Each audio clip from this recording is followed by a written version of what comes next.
And I wanted to invite our esteemed panel. We have a fantastic panel here. I think we have everyone there. We're still missing one person? Everybody's here. So if I could invite my panel up, and also Gloria Grandolini. So Gloria is the Senior Director in the World Bank for the group of professionals, those that are here and more, that work towards financial inclusion and many other things that relate to financial markets. Gloria's been with the World Bank for, I think, just above 20 years. 26. 26 years, so a little bit above 20 years. Starting in kindergarten, of course, as one would say. And Gloria is going to kick us off, giving us a sense for the next step, what's going after. We will afterwards invite Stefan Abfalter, the lead evaluation specialist from IEG, to tell us a little bit more about the report. And then, together with you and the panel, we will go into this and trying to figure out, does it have relevant messages? Where are things going forward for the financial inclusion work of the World Bank Group, given where the challenges are? Gloria. Oh, yes. So, about 10 or so, 7. If you want to come up, there's a couple of nice chairs, and I promise we won't hold it against you if you have to leave early, and we'll make it really interesting. Gloria.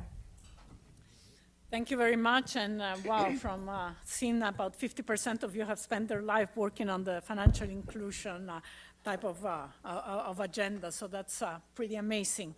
But thank you very much, Monica, and the organizers of this panel to allow me to provide the perspective of the finance and market global practice, where we basically have about 500 professionals that cover pretty much all that has to do with financial sector development, but where actually the topic of inclusion is one of the cornerstones of what our vision is. In fact, our vision is really to support our client countries and the global community, really achieve a more stable, inclusive financial system that supports growth and jobs. So this is very important for us. And financial inclusion has become a priority for policymakers, regulators, and development agencies.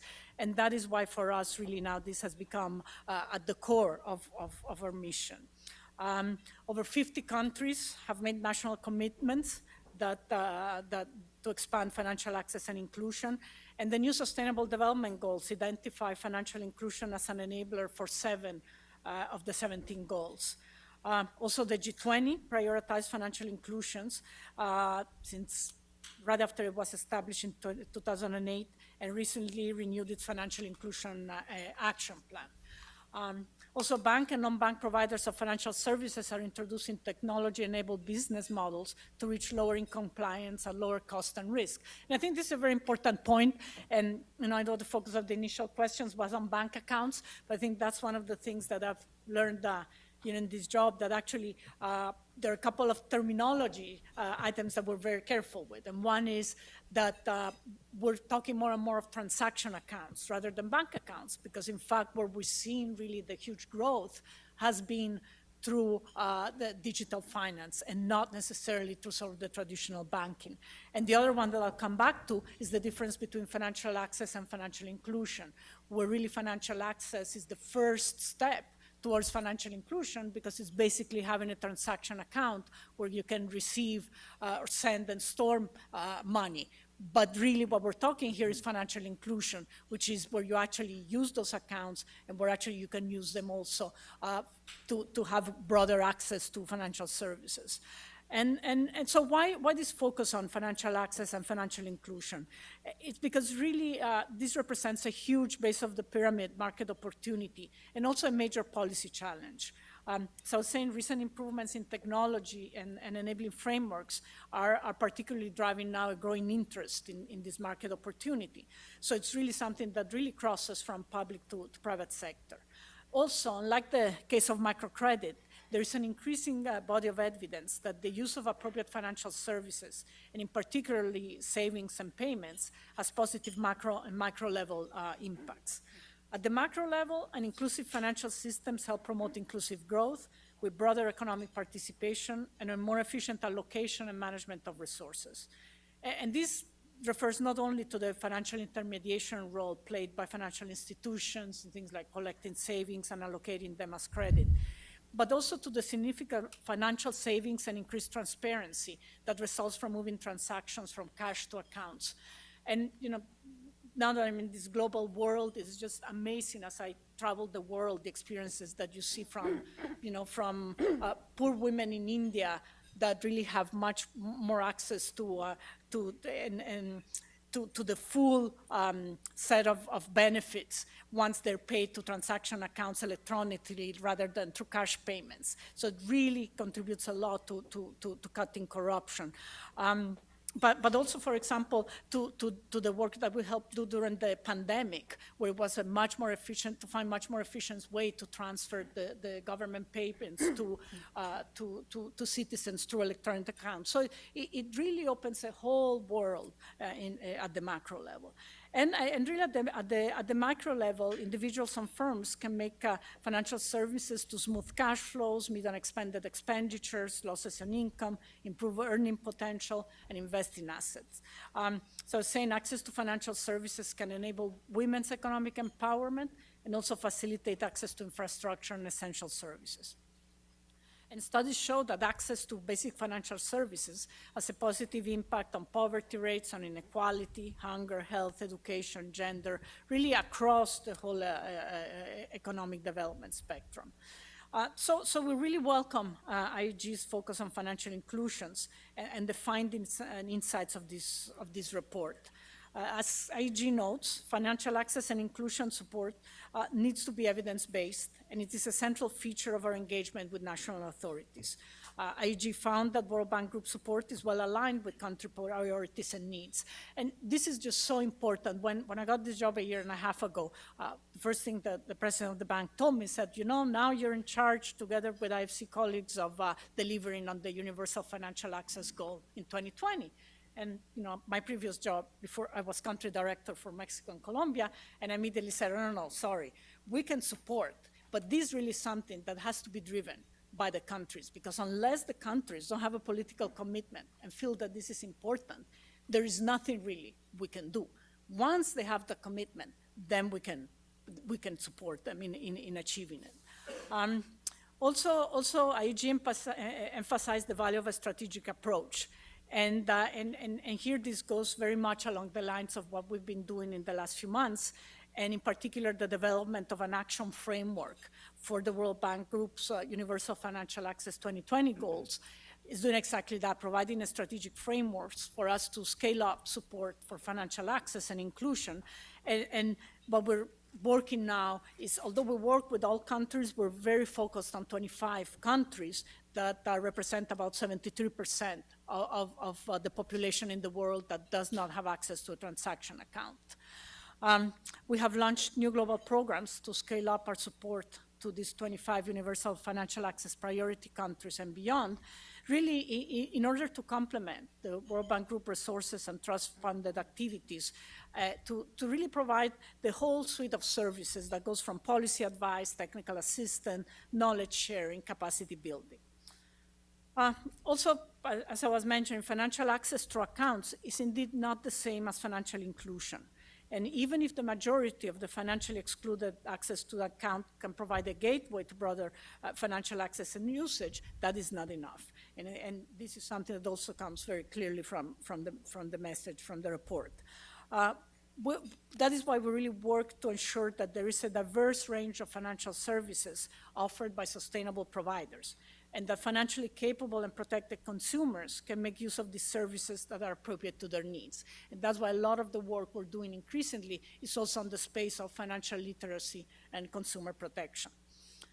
We also work to bring down the cost of financial services, including through financial infrastructure, regulatory reforms, and as I was saying, the use of technology. A recent report by the Center for Financial Inclusion described the World Bank Group's goal of universal financial access as within reach. But what makes this achievable are really the commitments to ambitious policy actions to expand inclusion made by these 50 countries, and I really want to reiterate that. And although it's been in partnership with the World Bank Group and many other partners, this is really something that starts from the country and then really brings the public sector and the private sector together. And really here what we're trying is to have this partnership open up this affordable and protected access to the unbanked, mostly to digital financial services and innovative business models. So thank you so much for hosting this discussion. As you can see, this is really part of the everyday life for many of us in this global practice. So thank you very much, and I really look forward to the discussion. Thank you, Gloria. And thank you for laying out what really is a tall goal, which is the universal financial access in such a short time.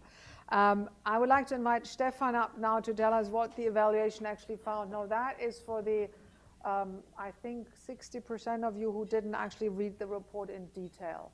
But it is an overview. Stefan.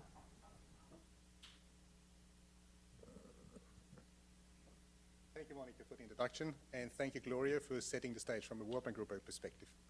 I'm glad to see such a high turnout for this launch event, and particularly I'm glad to see representatives from across the entire World Bank Group. We have people here from IFC, World Bank, and MEGA. And that matters because financial inclusion is really one of those areas where a joint approach really makes a difference. The purpose of my presentation is to give you an overview of the key findings of what IEG found with regard to World Bank Group support to financial inclusion over the last 7 years. In a nutshell, we have found that World Bank Group is doing a lot of things right, like working with the right countries, working with international partnerships, building up policy framework, etc. At the same time, we believe that as we work towards universal financial access, we're going to face a series of challenges, and I'm going to lay those challenges out towards the end of my presentation. But before I'm going to start with the substantive part of my presentation, let me tell you the story of two of the beneficiaries that we met during our missions when we conducted this evaluation. This is Stella and her husband. They are both residents of Arusha, northern Tanzania. They're running a business where they produce pottery to filtrate water, in addition to these nice decorative items out there. They started the business some 15 years ago. By 2009, they made some $120 in savings and approached the National Microfinance Bank of Tanzania, short NMB. NMB, as some of us may know, is one of those banks that the World Bank Group helped to privatize around the 2000s, and quite successfully so, and maintain a strong microfinance presence in the country. Stella was able to take out a loan, was able to pay back, and got 3 consecutive loans. She grew her business, and today, instead of just working with her husband in this little shed in the back, actually, that you can see, this is where the business started, she now employs 7 employees and produces 2 to 3 times more pottery items. So clearly, Stella stands for everything, for all the good things that we associate with financial inclusion or microcredit. She is today truly a successful micro-entrepreneur. This is Joseph, just 2 miles down the road in the same area of Arusha. He was not that successful. Despite consecutive 3 loans, his business shrank actually. He employs now 3 instead of 4 employees.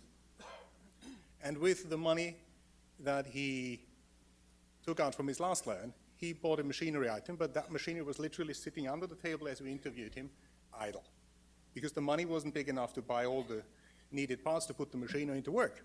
So essentially, he's now paying back at an interest rate of 28% a loan for a machine that doesn't generate him any income. Frankly, he would be better off having a savings account and saving the money up. But Joseph doesn't have a savings account. So that leads us to the question of what is meaningful financial inclusion for the poor, and what can the World Bank Group do about it. This is also the first part of my presentation, concept of financial inclusion. Afterwards, I'm going to address what IEG found, what works well and not so well with regard to World Bank Group's interventions, and afterwards we'll have a look at the UFA, Universal Financial Access Goal.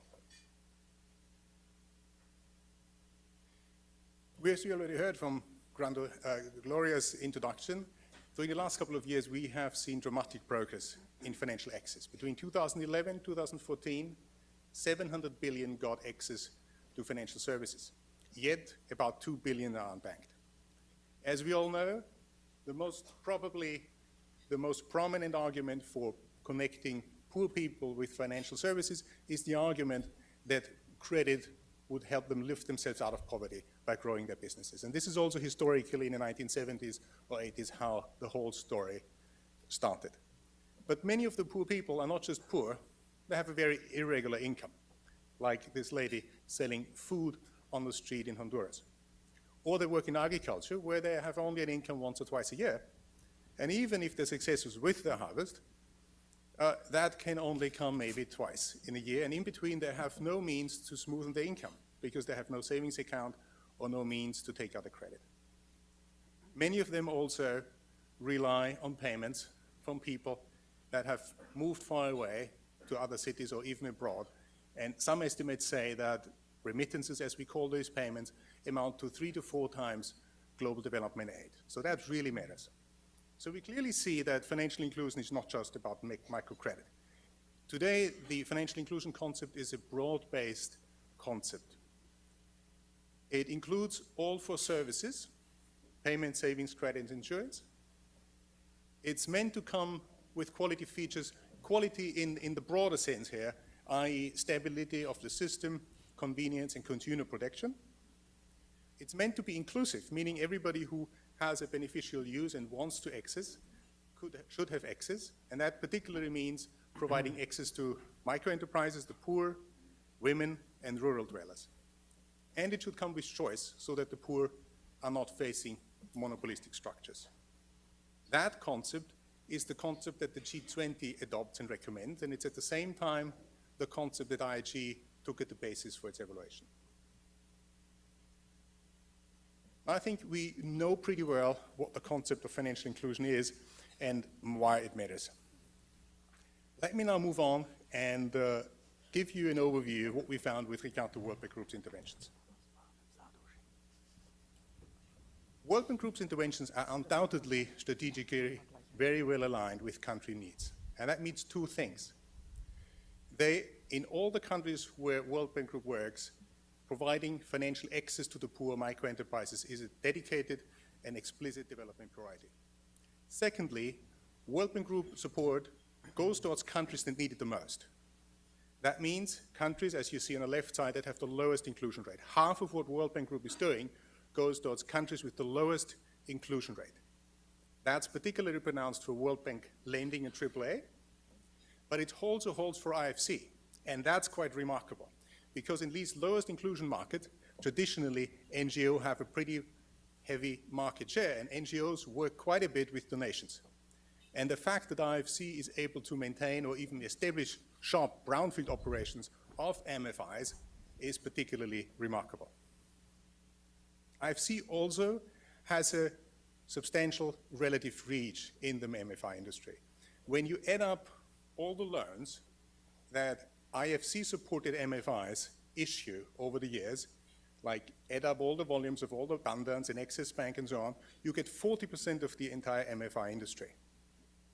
Now, of course, you will say, well, just because IFC supported some of those MFIs with an advisory piece or invested 25 million does not necessarily make them responsible for the entire loan volume. Yeah, that's correct, but still, reaching 25 or 40% of the entire MFI industry is quite a success. What seems to be a bit unclear and not working that well is actually targeting microenterprises.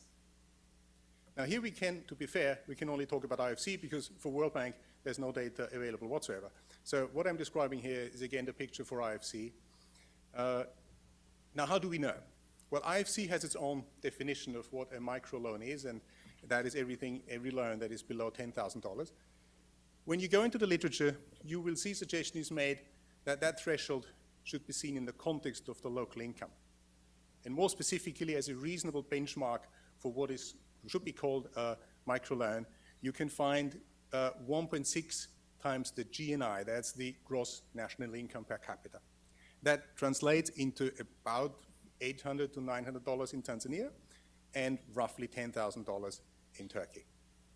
When you apply that math to the loan volumes of all the IMFIs that IFC supported, where in the board document says this is in support of the poor and the target group is the micro enterprise. You get the picture that you see down there, and that means the dark area is the loan volume that, according to this GNI definition, are microloans, and that's about 5 to 10% of the volume going out. The big bulk of the money is about 10 times bigger than the GNI. So 60 to 70% leaves those banks, but in fairly big loans, and it's quite doubtful whether micro enterprises are the beneficiary of those. It's rather SMEs or actually very large SMEs. Working Group, of course, works in partnership. We have heard this before, and it does so very successfully. It leverages partnerships to increase its own impact, to create political commitment, and to work towards adequate regulatory norms and standards in the so-called standard setting bodies. Another case in point, for instance, is Working Group's leadership in the Global Working Group on Remittances. As we know, remittances really matter. And towards the last 6 years, the cost of remittances decreased by about 25%. This is only translated in 2.5 percentage points. Costs went down from 10 to 7.5% between 2009 to 2015, but that's remarkable given the volume. And that saves the poor billions of dollars every year. At the same time, these partnerships bear risk and costs as the World Bank Group deploys senior management resources, and few of them have actually a clear strategy, and only one, CCAP, has a clear results framework. Of course, the World Bank Group works mainly with client countries, and here the key deliverable of working with client countries is, or one of the key deliverables, is to set up adequate policy frameworks. That means legal and regulatory frameworks that allow MFIs to grow and target the poor. And it does so very successfully. More than half of these, we call them upstream interventions, have achieved the objective fully, and another 20 to 30% partially. However, the engagement with the countries is not based on a comprehensive and systematic assessment tool.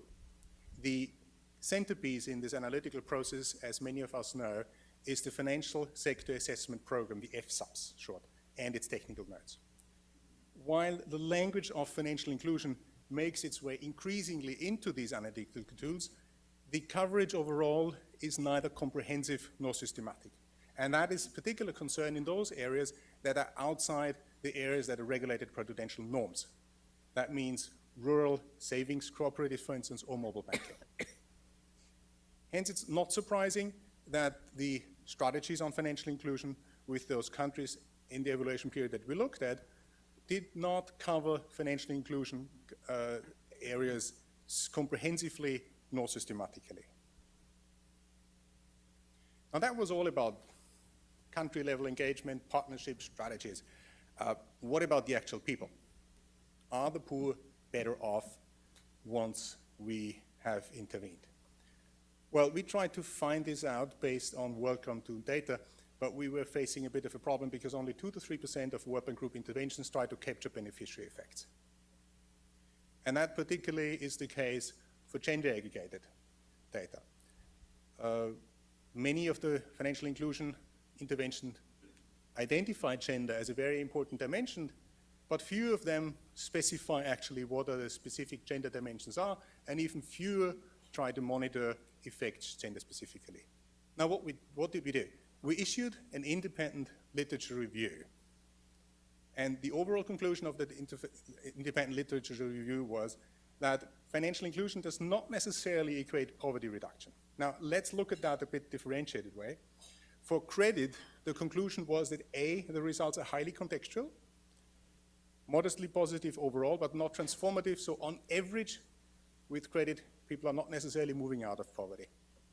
For savings, payments, and insurance, as we already heard from Gloria, results are more positive, and hence they are seen generally as a suitable entry point for financial inclusion for the poor. These are the results, but we also have to look at the evidence base from which these results are drawn. This visualizes the availability of impact studies registered with 3 IE and at the same time also reflects more or less this picture of the availability of literature with international peer-reviewed journals. And you see one thing, credit has been heavily studied. The size of the bubble stands for the number of impact studies. So we know that credit are modestly but not transformative, and that's based on a very thick evidence base. The conclusion that savings, payments, and insurance help, that's there as well. It's more positive, for sure, but let's also add that the evidence base is here very thin. We have very few systematic studies, reviews, and studies that actually prove that yet. Now, we all know that President Jim Kim has committed the working group to achieving universal financial access by 2020. In the third part of my presentation, I would like to outline our conclusion in thinking with regard to the UFA 2020. We believe that if we want to achieve universal financial access by 2020, we are running in a series of challenges. Currently, we only have two data points, 2011 and 2014, but when you extrapolate from these two data points linearly, we still are falling short of 1 billion. So by 2020, at least according to these extrapolations, 1 billion will be still unbanked. So the question is, what sorts of push is needed to reach that additional billion? And it means actually increasing the pace of inclusion by factor 2. Secondly, as we progress in providing financial access, more and more of the remaining financially excluded will be living in many more countries and not just the 25 priority countries that we currently target. Currently, it's correct to work on those, but this is where 80% of the currently excluded live. But by 2019, in case we actually march on this extrapolation line, most likely they live in many more countries. And in these countries, they will live predominantly in the rural areas where the provision of services is of a hell of a lot expensive. So the question is, by 2019, will we have all the technologies available that will help us connect the rural dwellers across the globe with financial access? And third, many of those accounts that were opened in the last couple of years in mass campaigns are not used by the poor. Across the low-income countries or the middle-income countries, 50 to 60% of the accounts that were recently issued are not used at all, neither for deposits nor withdrawals. 9% on average are used 3 times and more. Case in point, for instance, is the concept of Bolsa Familiar in Brazil. It's actually a very efficient tool for the government to transfer, conditional transfer to the people. It helped them save a lot. But in terms of bringing up financial inclusion, figures are a bit sobering. These accounts are usually just used to withdraw the cash. So what does IEG has to recommend in view of all these conclusions and findings? We have 4 recommendations. The first one deals with clarifying the overall approach with regard to financial inclusion. And that means a new clarified approach should give the answers to all the questions I've just raised. Meaning, is it meaningful to go for financial access by 2020 in view of the fact that many of these accounts are dormant? What sorts of push is needed to close that gap, knowing that at current trend we're not making it? Or what sorts of M&E tools are we deploying so that we actually know that the poor are better off? Second recommendation is to find and replicate innovative delivery models. There's a whole range of ideas out there that would help to make financial services cheaper and more suitable for the needs of the poor. Think about a rural potato farm in Peru.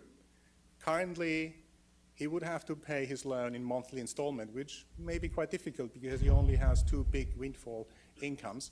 So tailoring his credit payments to his income situation would actually help him a lot. Or think about IDing people with a fingerprint, or branchless banking, where instead of having brick-and-mortar bank offices, it is a mobile, or it's actually just one person, an agent, walking around with the teller providing financial services. These ideas are out there, they're known, and many of the NGOs and small MFIs are trying them out currently, but it has to be brought up to a different level and done in a more systematic way.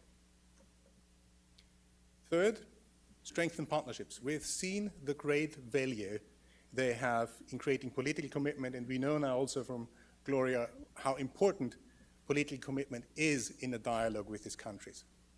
At the same time, we saw that there appears some risk, so we advocate that World Bank Group should ask for clear strategies and results framework for the partnerships that it works with and will enter with. Fourth recommendation is to implement new diagnostic tools so that future strategies address financial inclusion aspects in a more comprehensive and more systematic way. For these recommendations, IEG hopes that World Bank Group's approach to financial inclusion will even be more suitable for the needs of the poor, and that we have more cases of Stella in the future. With this, I hope I have provided enough food for thought for an interesting panel. Back to you, Monica. Thank you. Thank you, Stefan.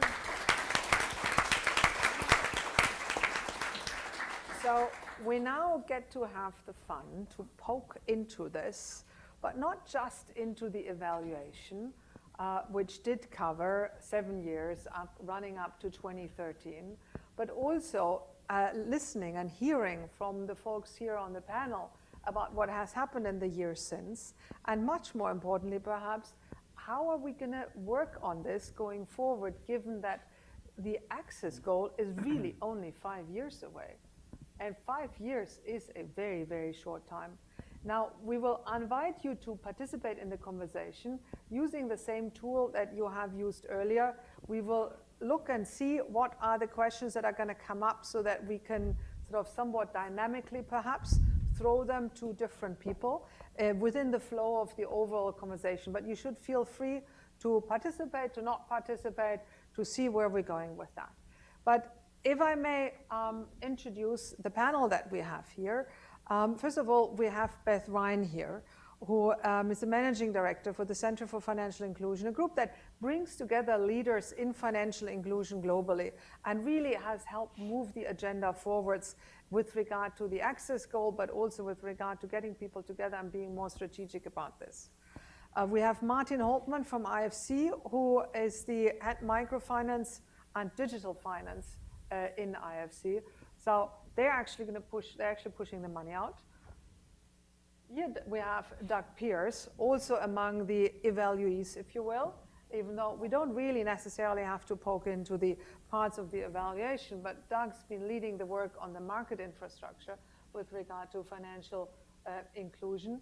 And Camille Bessette, who's been with CGAP now for a couple of years, but just like Beth has a background also in consumer protection, which I find a very interesting aspect that one really needs to discuss when one is now starting to have a conversation about where to get to the last mile.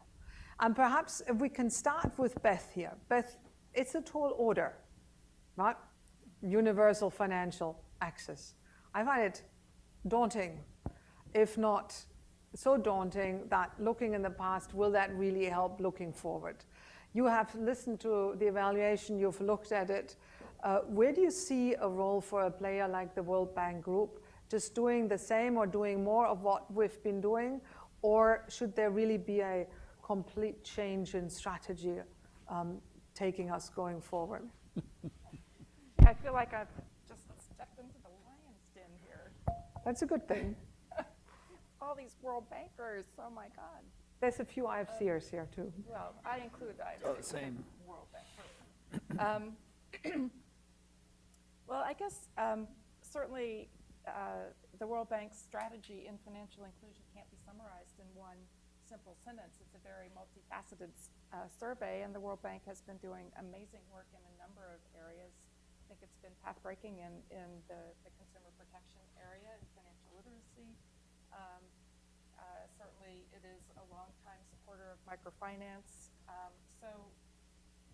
And then you have the basic policy work that is the bread and butter of what the World Bank does. So how can you say this is the strategy? It's a multifaceted strategy.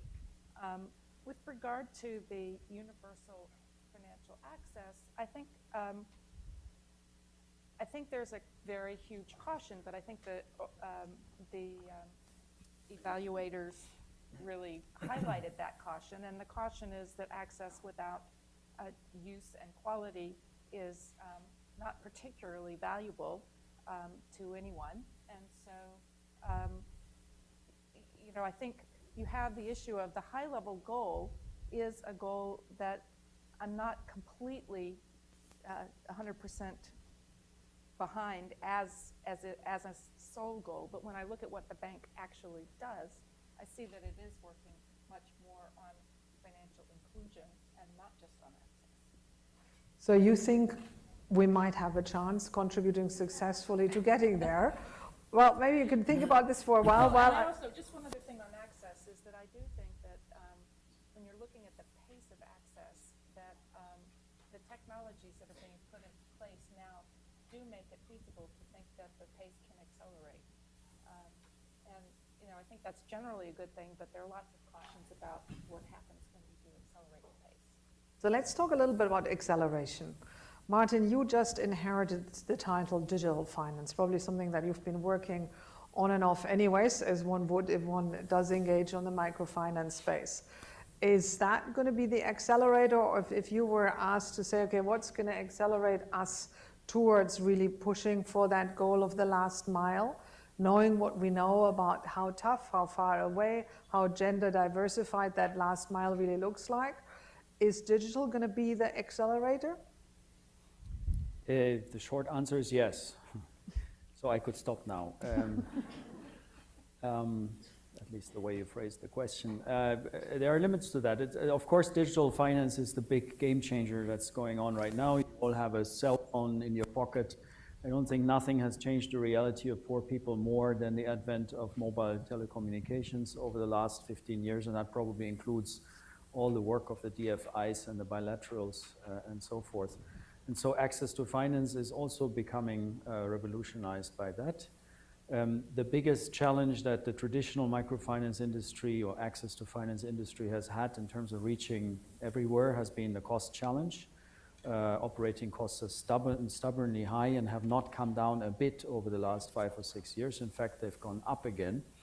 And digital finance promises to help break through that and revolutionize the production possibility frontier of providing financial services. If you look at, for instance, the success of M-Pesa in Kenya, you get an example of something that has totally changed the landscape in that country.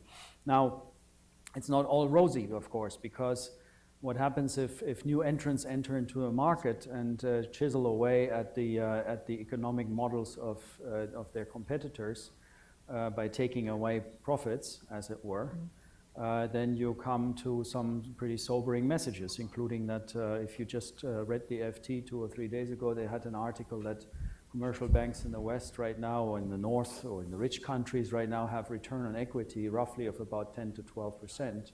That includes JP Morgan Chase, which is about a third of what they used to have.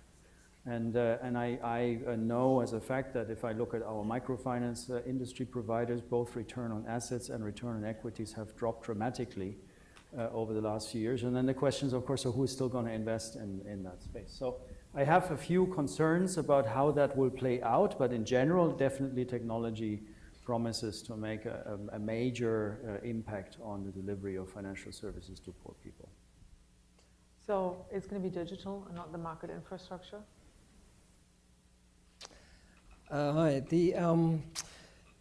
I've working on the policy I work side? beyond market infrastructure, that's for sure. But I think we for universal access, we've put in place, we've set out a framework for enablers and drivers. So you have enabling legal, regulatory, financial infrastructure. For the drivers, we focus particularly on catalytic drivers, which harness the power of digital. But they also harness the ability of governments to accelerate uptake and access to financial services through accounts. So I think the IEG report covers up to 2013. That's 2 years ago. This is a fast-moving area. Since 2013, we've revamped, we've reframed the way we work with countries to support financial inclusion. So we match with country commitments. Gloria set that out very well.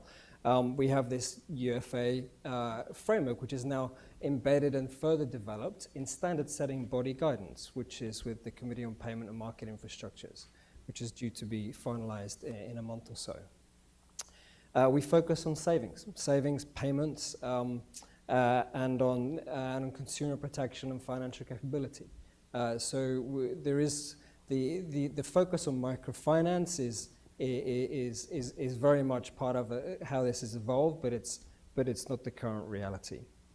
So accounts, yes, accounts are just accounts, and I'm sure those of us that have said we have more than 2 accounts, we may not actually use 1 or 2 of those. But accounts are a pathway, in many cases, to other financial services. They just are one of those entry points for savings, credit, sometimes even insurance, and obviously payments. So I think it was very interesting that the slide with how many studies are in each area around impact evaluation, that's clearly a challenge. More work needs to be done.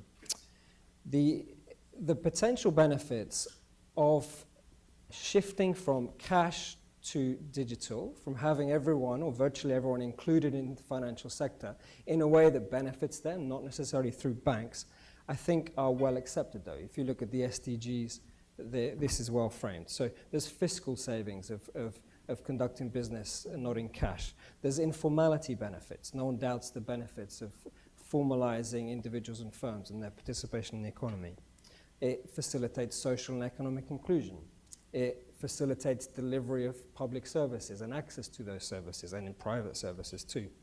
The poverty and income effects, I think, around savings and payments are pretty undisputed, maybe not rigorously catalogued yet, but it's not a negative.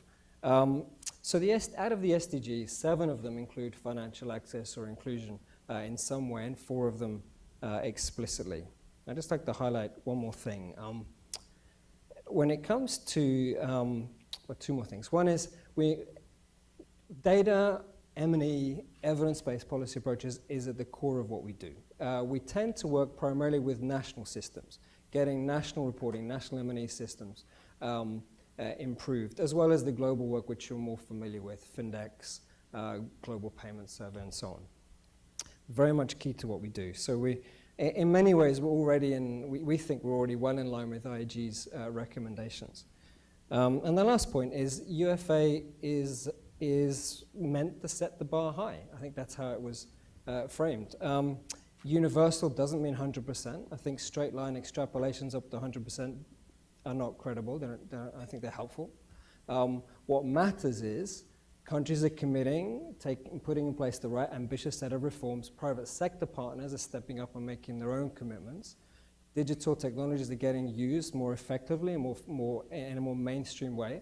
And we're working with partners to ensure that people's privacy, people are not harmed by the use of technology and expanding financial services. So, and maybe China's already at 80%, it's already at 79% inclusion. So the comments about the last mile is the hardest part, yes, it absolutely is. It's often rural, it's often elderly, it's often the difficult to reach populations.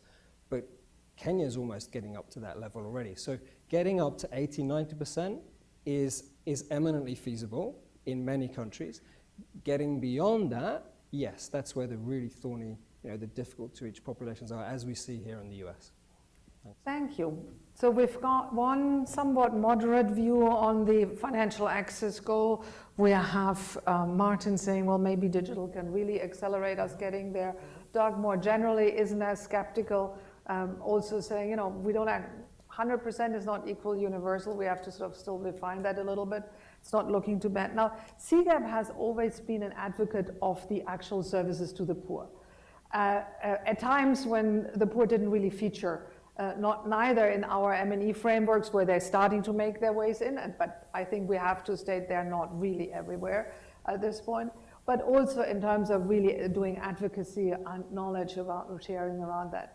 Camille, are you as positive that the financial access goal can be reached in 5 years? Well, let me start by just introducing CGAP to those of you who are not aware of who we are. So we need to switch Camille's Can we get this on, mobile on. I think you're on. Okay. You know what I'm going to do? Yes, you're on. You're on. Okay, great. So I want to first introduce CGAP, and then I'm going to go ahead and address your question. So for those of you who aren't familiar with us, CGAP is a 34-member partnership organization housed at the World Bank. Our focus is exclusively on financial inclusion, and we are really a knowledge generation organization. So the way we tend to work is we identify challenges and opportunities. We pursue those via field work and building an evidence base. We then build partnerships to help demonstrate some of the things we learn. And then we share the information that we learn with a wide variety. We share the information, is it on? Yep. Yeah. Yeah? Okay, we share the information that we accumulate and develop with a wide variety of stakeholders, and then we hope that that information is adopted across many who are involved in financial inclusion. So let me just say from that perspective that the report, I thought, made a very valuable contribution in discussing the opportunities within a framing of universal financial access. And as we all know, universal financial access in the way that it is articulated by the World Bank is an initial access point, it's an initial jumping off point for what is quality and sustained usage of formal financial services among the poor. So as an entryway, it is certainly very viable as a goal, but ultimately what we really want to be focused on, and I think what the report was very good at surfacing, is we really want to focus on the quality of that engagement. And increasingly, the quality of that engagement is going to make the difference between whether financial access is an on-ramp to social and economic inclusion or whether it is not. And so I think, you know, from the perspective of CGAP, we believe that further focus on the quality issue, the usage, you know, how much usage is happening, how much financial service providers, and I mean that in a very wide, from a very wide perspective, how much they focus on the needs and the aspirations of the people that they are working with. Those are all going to be very, very important to being able to get to a point where we do have full financial inclusion. Thank you. And I see also from the comments coming in, there's a lot of interest in that part of the last mile that really looks at the quality of services to the poor. Now, when I'm thinking about the work that Beth is doing with the various partners out there, we're also seeing the credit card foundations quite engaged in that space. If the last mile is really happening in some of the poorest countries, in some of the African countries, in some of the countries that are fragile, or parts of countries that are remote and difficult to reach, Beth, who are the players? Who are the partners? Who are the people that we as the World Bank Group should engage with more so that we can help push also out there where maybe not everybody have boots on the ground? Well, it's a whole different set of players than 10 years ago.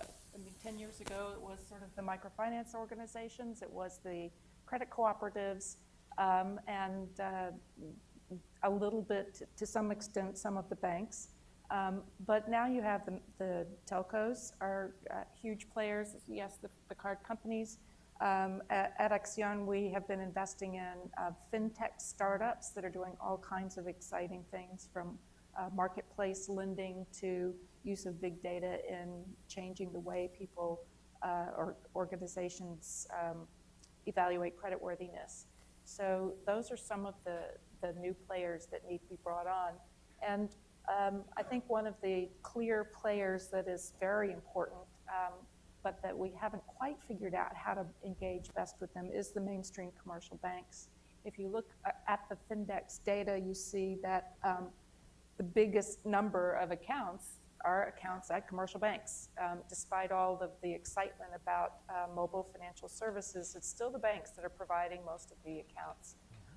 But I think the banks are still struggling to figure out what they do with these accounts and which areas of services are really going to be money makers for them that they can sustain while reaching into a lower population segment. So you say look for other players who are out there whom perhaps one hasn't leveraged yet. I was quite struck when I saw the evaluation stating that right now IFC reaches some 40% or so of the microfinance industry, Martin. And if we want to actually go to so much more in terms of universal access, that struck me as, my God, that must be a really small industry in comparison to where we actually want to go. How are you going to approach that? Are you going to go way beyond that part of the industry? Who are the players in your view? It actually shows you just how big IFC is. Oh. Gave me a nice toss here. Any lender who lends to 40% of any industry would probably say that you're going to reach some kind of cluster risk. And, should be worried, maybe. And you should maybe start worrying. So 40% is an achievement. And at the same time, it also means that we probably, in the traditional microfinance industry, we've gone about as far as we can. Now, you need to keep in mind that over the last about dozen years or so, that industry has been growing at annual growth rates, compound growth rates of about 20 or 23% or so per year, actually faster than the Chinese economy. So it still remains a fast-growing industry, and in fact, a lot of the operations that we do these days are helping our portfolio clients to keep growing in their respective markets. And so I'm not too worried about not being able to assist in that part of the industry anymore. But taking up something that Beth just said, yes, indeed, that is one of the remaining frontiers in access to finance, is to get the commercial banks to play more aggressively. As they used to say, you can take the horse to the water, but you can't force it to drink.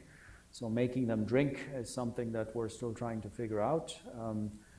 I see Juan Buchen now there trying to do more agricultural finance, which is definitely one of the big remaining frontiers. If you look at Bolivia, which has one of the highest penetration rates of microfinance, only 2% of the microfinance portfolio is actually directed to agriculture in a country that still has a very strong and big agricultural sector. So lots of challenges in that space. And then, of course, we find increasingly that our new partners in the digital finance space also are asking us how we can help them penetrate these markets, and then in some cases we can invest with them and provide funding for the platforms that they built. So there's a lot of stuff going around, and multiple areas where we as IFC and the World Bank Group can engage in these kinds of partnerships. Thank you. Can I also throw that question of the partners to Doug? Because if we're looking at how IFC works, IFC is not working with state-owned enterprises. You brought up China and the growth in China. How far can we go in places when we don't have the traditional commercial banking sector out there if we really want to reach?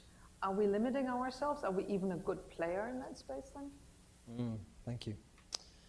I think we do work primarily with governments, with regulators. That's a relative advantage. But when we do that, in order to create a strong enabling framework for private sector-led innovation and investment, now, whether that's by a bank, a commercial bank, whether it's by a mobile network operator, or even, frankly, cooperative networks, savings banks, postal networks, in a sense, that's the point. We want an open, competitive framework which enables the services to be provided irrespective of the provider. So I saw one of the questions come up, which was around possible crowding out of government initiatives, crowding out the private sector. Now, that's an interesting one, because if you look at how some countries are leveraging ID systems and state banks to open accounts, it's an open question, and we are looking very closely at it. We're trying to get some lessons out of it and apply those and make those available. But I think having people in the financial sector, having a data record on people's transactions that can then be used to offer them financial services that fit their needs at a low cost with low risk has to be a positive. So I think that challenge number one is open up access, get everyone, as many people as possible, into the financial sector through whatever appropriate mechanism, while ensuring that they're protected and they're capable of making good decisions. Step 2 is then the innovation which is then possible based on their data and then being accessible around offering them a range of services through non-traditional mechanisms, is where, frankly, regulators have a real challenge on their hands, being on top of that and getting the balance right between enabling and protecting. So that's right where we're trying to be relevant in our dialogue with countries. But if I could follow up here, are we not restricting ourselves then if in IFC we don't work with state-owned enterprises? That's, I mean, if it's an institutional question, that's, that's something that can be looked at. But I think state-owned enterprises absolutely have a role. We're very much looking at institutions based on not are they state-owned or not state-owned, are they a bank or a mobile network provider, but are they able to provide financial services in a way that meets people's needs, do so safely, and do so in a way that doesn't restrict competition. The state ownership issue is a valid one, and it needs to be looked at, but it's not directly relevant to access and inclusion, perhaps. Well, if you listen, well, I think maybe something to further go down, but if we're looking at telcos, if we're looking at postal offices, if we're looking at other things, I think there is something that one can take a look at a little further. But going back to CGAP, I was quite struck by how you were explaining the role of CGAP in creating knowledge. Is that not also a real partnership issue that we should take a look at, being struck by the scarcity of studies, of learning, of knowledge about that really critical aspect of a variety of services, specifically in the savings space, etc. Are you going to push more partnerships around research and learning in that area? So a couple of things around partnerships, and then a second comment around a learning agenda. So the first thing about partnerships, I think I would echo what everyone else here has said, but I would add to that, and it's a particular vantage point that we have at CGAP. We also work very closely with our 34 member organizations. Those are donors, bilateral donors, typically DFIs, and large philanthropic organizations. And these are increasingly very important in the conversation about financial inclusion. And I think it's important to recognize that financial inclusion isn't, it isn't just the organizations represented here, but it's really a kind of a whole village effort. And many folks have to be engaged. And those partners, in particular, those kinds of government foreign aid organizations, as well as philanthropic organizations, are an important part of the puzzle. So I wanted to say that. And then in terms of a learning agenda and what has been suggested by the report, I actually think that the report was excellent in surfacing where an evidence base needs to be built. And I think in particular, as we go further down the path of pursuing financial inclusion for very hard to reach groups, rural people, the ultra poor, women, youth, the elderly, we will increasingly need to have that evidence base. And it's going to be both, a data collection exercise as well as an exercise around building partnership that involve building partnerships to understand motivations and incentives in, across all those groups. So the one thing I want to say about that in particular is that CGAP has been working pretty actively and been sharing knowledge with all of our partners up here on the stage, but others as well, in trying to understand the needs of smallholder families. And this is a really important example of how you build evidence. So one of the things we've been doing over the last couple of years is trying to assemble an evidence base around what are the needs, the financial needs, and the financial rhythms associated with the lives of people who have very, very small land holdings and depend on that for some portion of their income. And it's that kind of work that's really going to be necessary if we're really going to close the financial inclusion gap after 2020. Thank you. Now, you brought up that point about evidence base and taking decisions. It was interesting, before this event, I was talking to Gloria separately, and she was sort of sighing a little bit about that evaluation, saying, my God, a little bit like what Doug was saying, all this work that we've done in the last 2 years, it's not in there. We've been caroling all these partners together. We've been massaging the agenda. Now, Beth, you are an organization, you represent an organization that is primarily built around partnerships. I was curious, how do you measure your own effectiveness? Is there an M&E framework that you use for yourself, for your setting your objective, tracking, showing to your stakeholders how far you're taking things? Is there something maybe that we can learn from you on that one? Well, I don't think this is we're a think tank. And how a think tank measures its effectiveness is when you hear the things that you've been advocating and saying show up in other places. Actually, we hear a lot of that in this report. So that was a huge measurement of effectiveness as far as I'm concerned, that the evaluators here have clearly read some of the things that we've said and taken them seriously. So, but if I could comment on something slightly different, I think there were a lot of comments in the report about how microfinance was assumed to create an end to poverty or lift people out of poverty. And I think the issue is that was always a mistake. Anyone who thought that microcredit was going to do that was mistaken from the beginning. Finance is an enabler, it's a facilitator.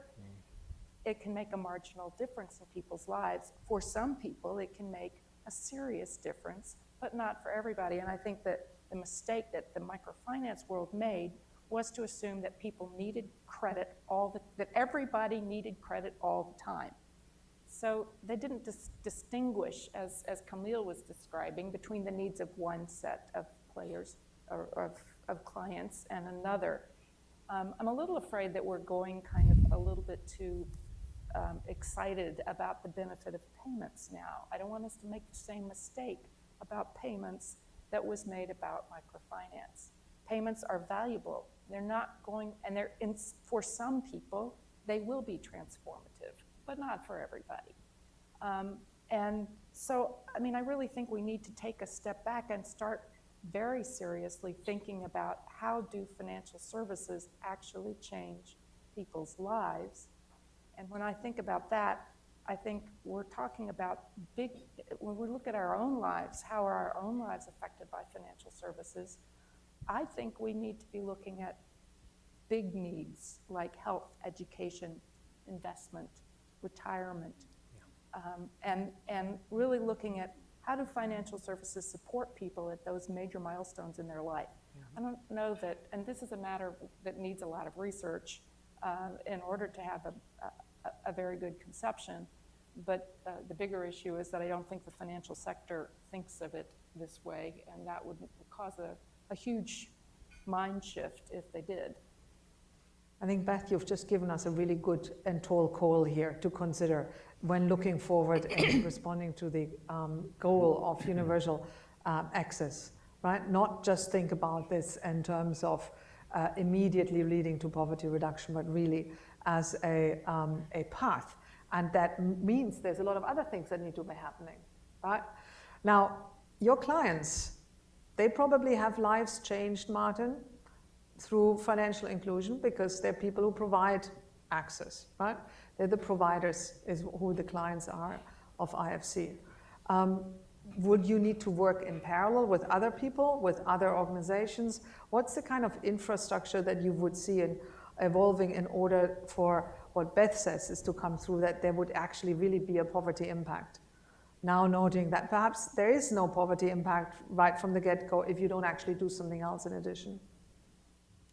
Interesting question. First of all, I want to just appreciate Beth for even before she was in her current job, having been one of the people who have done serious deep dives on what was then the microfinance industry. Her book on Bolivia is still in my bookshelf, and I still read it at times to predict what's going to happen in other markets. And yeah, because she actually wrote that at a time when the industry was going through very rapid growth, and then the consumer lenders came in from Chile to try to get into the market, and extremely interesting analysis that I have always benefited from.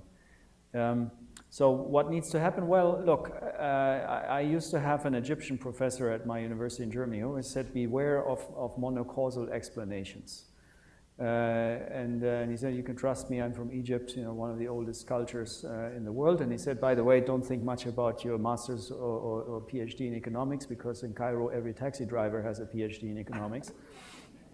So he always put us, right where we belonged. And so, I mean, development is a multifactorial thing where lots of things happen in parallel. And so as financial systems develop, and I think for that the microfinance industry is an interesting example, you build more partnerships, you have a regulatory space that grows with the industry, which certainly was the case in Bolivia and also in Peru, where there was a lot of support from the regulatory side, and now we're waiting, or in some cases seeing how the same regulators assist in the growth of the digital finance space. You build the physical infrastructures. Microfinance providers, the ones that we work with now, have 72,000 branches all over the world and more than 1 million people employed. But at the same time, they start partnerships with others. And so one of the many things we're looking at right now is, and maybe I'll come back to the measurement issue, because I see that lots of people are asking here about how do we measure our impact better.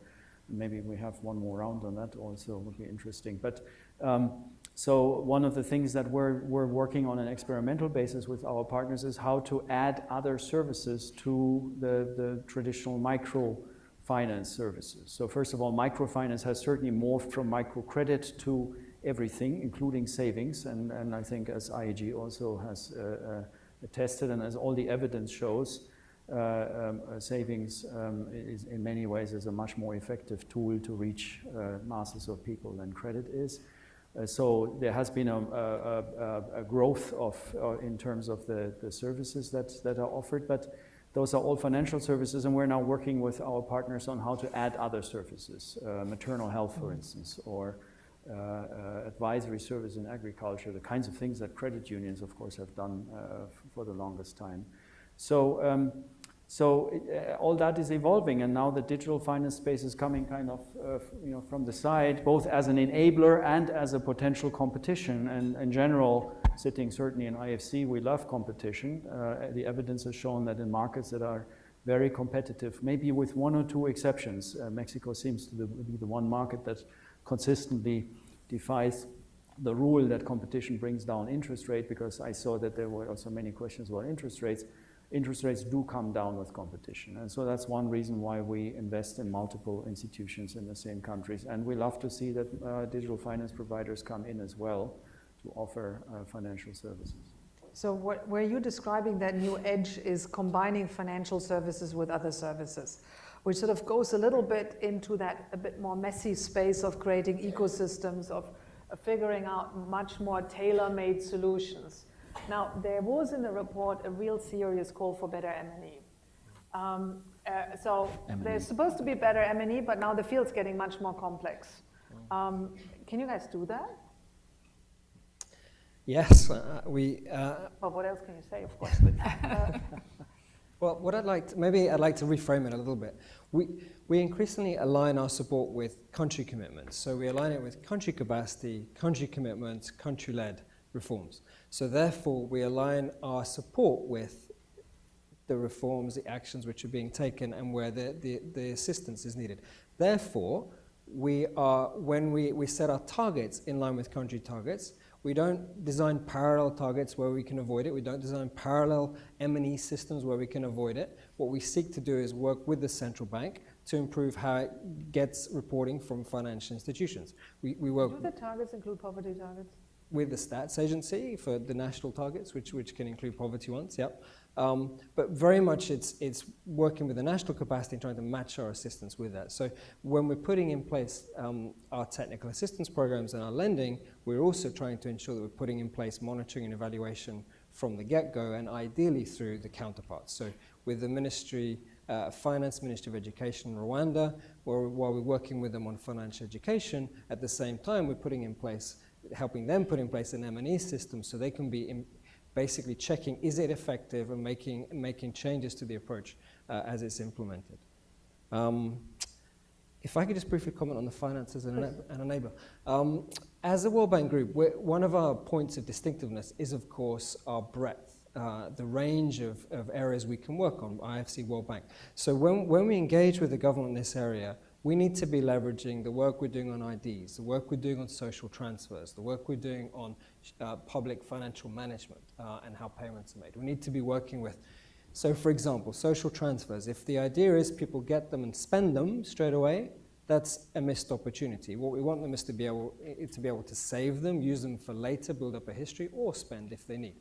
So there's a whole range of areas that we're trying to develop with other practices across the World Bank Group, with partners, that will enable finance to be the facilitator which it can be for the range of SDGs and the range of World Bank Group goals. Thank you. So that really is also a statement, if you will, a plea towards a broader set of services out there.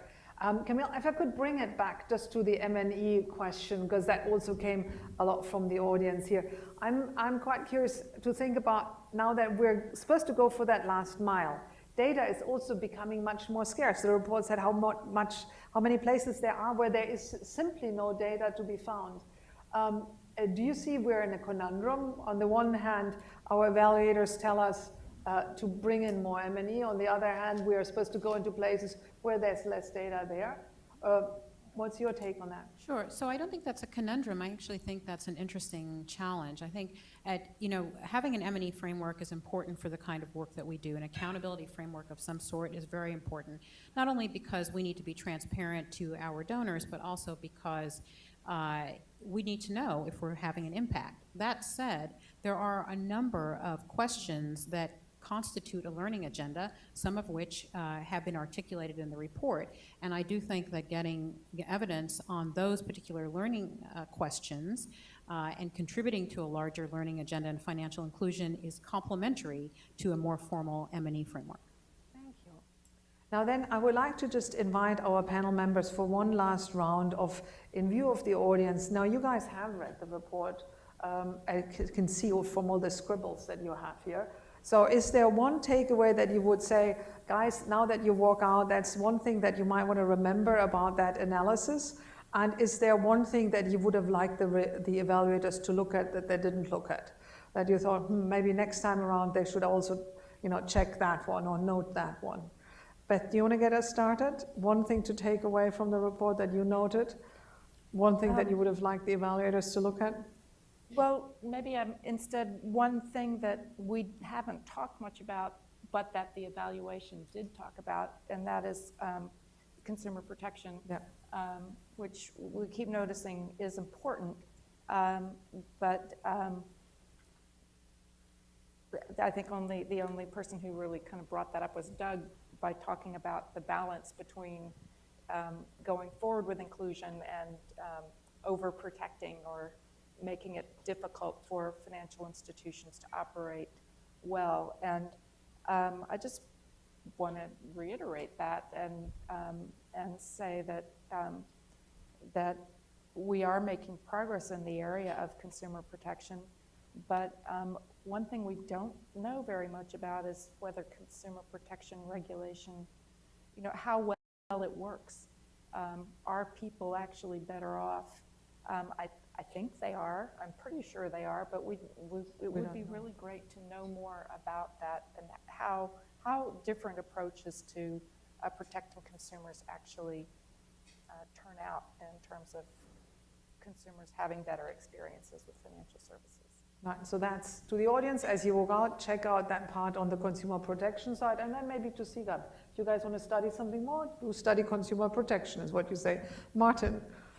I can only highly recommend, since there were so many people here who do financial inclusion kind of for a living, to really read it. It's one of the best documents I have read in a long time. Certainly as far as being a World Bank Group member is concerned, I think this should be compulsory reading. I made my new director read that thing when he took over, and he greatly benefited from it. And I can only attest to the fact that we as a financial institutions group and IFC have used it to refine and make much more concrete our own financial inclusion strategy. So I can only say it's a great document, and it was high time for it to be done. If I had any request for IEG, it would be to do this every 5 years or so, or maybe even 3 years, in view of our short-term goals of UFA, because it really helps to get everybody in the World Bank Group to work together and to know what the other people are actually doing, and maybe also what we have omitted to do. On the M&E, I think that's really a goal that all of us share.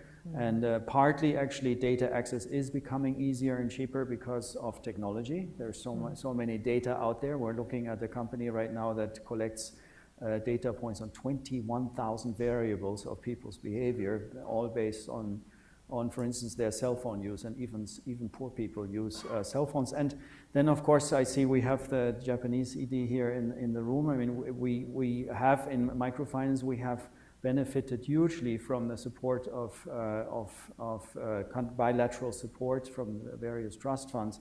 And I think doing better deep dives and doing panel studies on the impact of our activities, for instance, in greenfielding in Africa or something, is a wonderful field for cooperation with some of our leading donors. Thank you. Doug, Thank you. something to take out? Sure, take yeah, look a at, couple of maybe? thoughts if I can, yeah. One is universal financial access is not just the only thing the World Bank Group does on inclusion. So I'd just caution, while it is an excellent report and we do learn from it, the IEG period for assessment went up to 2013, and a lot of what we've done to reframe the World Bank Group is post-2013.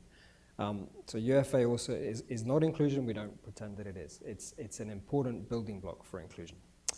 Second is, for us, a couple of things I think I've already said, so very briefly.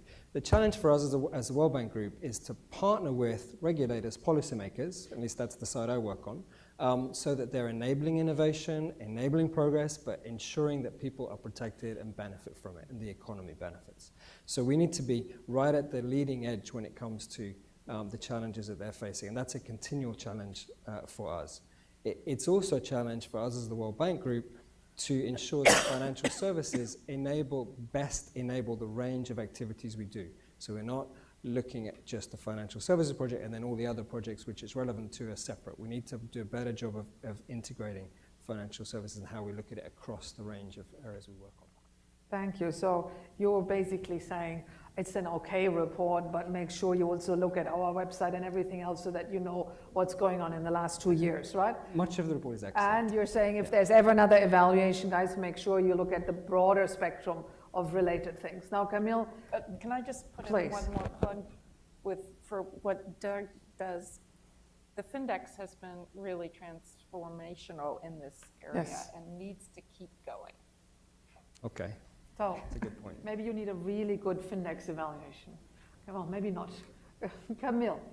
So, Less work. first of all, I just want to say I think this has been a great discussion, and thank you very much, Monica, for moderating. I do think that I would echo Martin's comments that I think the report is excellent and should be required reading, and I had an opportunity to meet with the team earlier this week, and the kind of work that went into the quality of the work, the quality of the literature reviews, I think is very, very high. So kudos to them, and thank you for raising a number of very interesting questions. One thing I do think that is an extension of the report, but not necessarily something that the report is intended to pursue, is at the end of the day, we are talking about individuals and families using financial services. And I think we need to be very intentional about understanding what are the frames of reference that work best to gain a greater understanding of individuals and families' own incentives, their own aspirations, et cetera. And I do think that's, in the end of the day, understanding how people fit into networks, how they relate to one another, how they can be persuaded to use financial services that they haven't used before is going to be incredibly important to solving the problem of financial inclusion and the problem of social inclusion. Thank you. Thank you very much. Now, thanks also all of you for the comments that you have sent in. You have seen it has somewhat driven the discussion and shifted things in the directions that you were interested in. We will also take those as part of our own outreach and learning agenda in IEG to inspire and see where we want to focus on that one. And of course, we'll make it available to everybody interested working in the financial inclusion and all of its affiliated spaces and partnerships. Thank you very much and have a great afternoon.